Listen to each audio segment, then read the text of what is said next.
ಎಲ್ರಿಗೂ ನಮಸ್ಕಾರ. ನಾನಿವತ್ತು ಮನೆಯಲ್ಲೇ ಹೇಗೆ ಫ್ರೆಂಚ್ ಫ್ರೈಸ್ ಮಾಡೋದು ಅಂತ ಹೇಳ್ಕೊಡ್ತೀನಿ. ಮೊದಲಿಗೆ 2 ಆಲೂಗೆಡ್ಡೆ ತೊಗೊಂಡು ಅದನ್ನು ಸಿಪ್ಪೆ ಹೊಡೆದಿಟ್ಕೊಳ್ಳಿ. ನೆಕ್ಸ್ಟು ತೊಳೆದು ಅದನ್ನು ಕ್ಯೂಬ್ ಥರ ಕಟ್ ಮಾಡ್ಕೊಳ್ಳಿ. ಸೊ ನನ್ನ ಹತ್ರ ಮಿಷಿನ್ ಇತ್ತು, ಅದನ್ನ ಯೂಸ್ ಮಾಡಿದ್ದೀನಿ. ಆ ಕ್ಯೂಬ್ಸ್ಗಳ್ನ ನೀರಲ್ಲಿ ಹಾಕಿ 2-3 ಸಲ ವಾಶ್ ಮಾಡಿ ನೀಟಾಗಿ ಆ ಸ್ಟಾರ್ಚ್ ಎಲ್ಲ ರಿಮೂವ್ ಆಗಬೇಕು. ಅದ ನಂತರ ಅದಕ್ಕೆ ನೀರು ಹಾಕಿ ಬೇಯಕ್ಕಿಡ್ತಿದ್ದೀನಿ.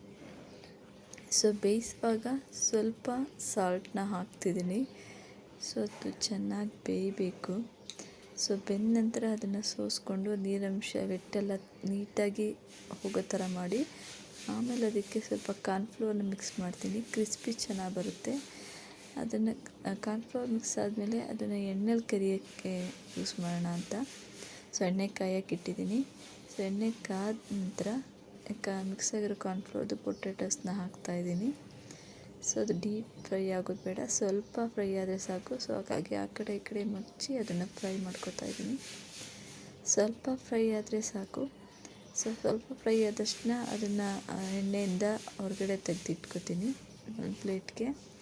ಸೊ ಪ್ಲೇಟಿಗೆ ತೆಗೆದು ಫುಲ್ಲು ಬಿಡಿಯಾಗಿ ಅದನ್ನು ಹರಡಿಟ್ಕೊತೀನಿ.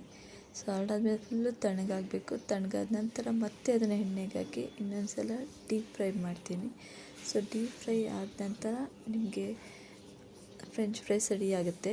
ಸೊ ಆಲ್ರೆಡಿ ನಾನು ಬೇಯೋಕ್ಕೆ ಉಪ್ಪು ಹಾಕಿರೋದ್ರಿಂದ ಹಾಕೋ ಅವಶ್ಯಕತೆ ಇಲ್ಲ. ಬೇಕು ಅಂದರೆ ಹಾಕ್ಕೊಳ್ಳಿ. Thank you.